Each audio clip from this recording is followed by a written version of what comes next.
Bueno, vámonos a la imagen ambiental a cargo de nuestra compañera Lorena Rivera y vamos a hablar de su artículo en Excelsior este día que dice que la COP30 se encamina a ser la segunda cumbre del clima más grande de la historia con 56,000 asistentes registrados. Sin embargo, su hoja de ruta amenaza con convertirse en letra muerta. Lore, ¿cómo estás? Gusto saludarte. Hola, ¿qué tal, Pascal? Buenos días para ti, para todo el auditorio. Así es, resulta que si bien la mitigación ha sido como que el eje central del Acuerdo de París hace ya casi 10 años, en diciembre se cumplen los 10 años, ha habido problemáticas, como se han comentado en este espacio, como el financiamiento. Y resulta que en la COP29 de Bakú, en Azerbaiyán, se estableció que los países desarrollados debían de otorgar algo así como 300,000 millones de dólares por año hasta 2035 para que los países no desarrollados empiecen también a hacer transiciones y empiecen también a adaptarse. Sin embargo, bajo este concepto de responsabilidades comunes y pero diferenciadas. ¿Qué quiere decir esto? Que todos los países deben de actuar contra la crisis climática, pero aquellos que han emitido más contaminantes a la atmósfera, como son los gases de efecto invernadero, que son los países desarrollados, tienen la calidad, deben de tener la calidad moral de aportar más porque también son más industrializados y por lo tanto tienen más dinero. Los países menos desarrollados son los que menos han contribuido a las emisiones de gases de efecto invernadero y son los que están recibiendo en mayor medida los impactos del cambio climático como las tormentas exacerbadas, inundaciones, olas de calor, etcétera. Entonces, a eso se refiere.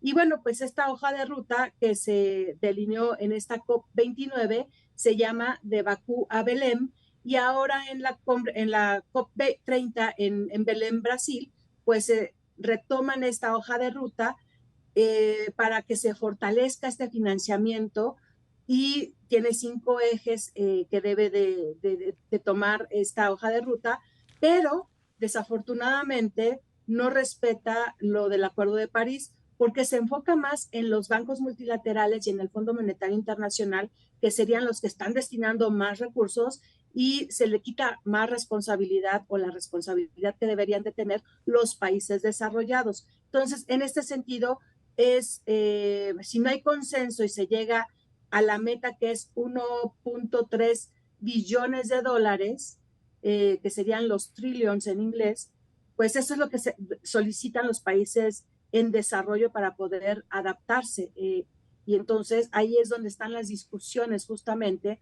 de cómo llegar a este acuerdo. No hay transparencia, critican algunos, no hay rendición de cuentas de los países desarrollados y entonces si no se logran estos consensos, el mecanismo de la hoja de ruta de Bakú a Belém podría convertirse en hoja muerta, en letra muerta, ¿no? Ahí está lo que se estipula, lo que se supone que llegan a acuerdos, pero si no hay consensos, pues entonces no habría manera de llegar a esta cuestión y hemos comentado también que la voluntad política es el recurso pues más escaso y es lo que se necesita para que se junte esta bolsa y los países no desarrollados puedan empezar a adaptarse a hacer sus transiciones necesarias.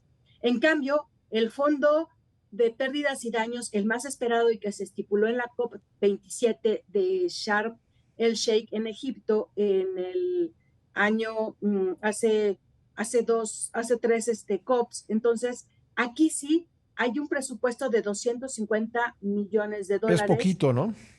Es poquito. Sin Sí. embargo, ya a partir del próximo semestre de 2026, en el primer semestre, los países que han sido más afectados, los países no desarrollados más afectados, pueden presentar sus proyectos para pedir entre 5 y 20 millones de dólares para poder justamente de alguna manera utilizarlos para aquellos golpes que han tenido por tormentas, por inundaciones, por olas de calor y se analizarán y podrán acceder a estos dineros, no como financiamiento o préstamo, sino como subvención.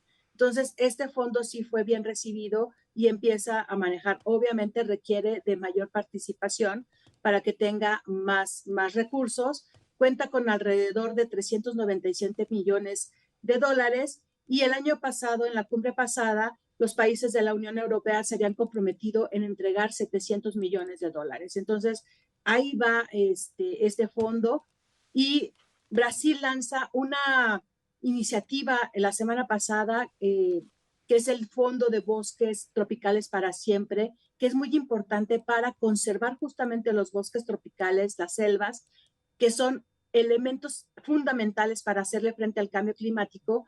Y se espera que haya una bolsa de 25,000 millones de dólares por parte de los países, y una movilización también de 100,000 millones de dólares por parte de fuentes privadas.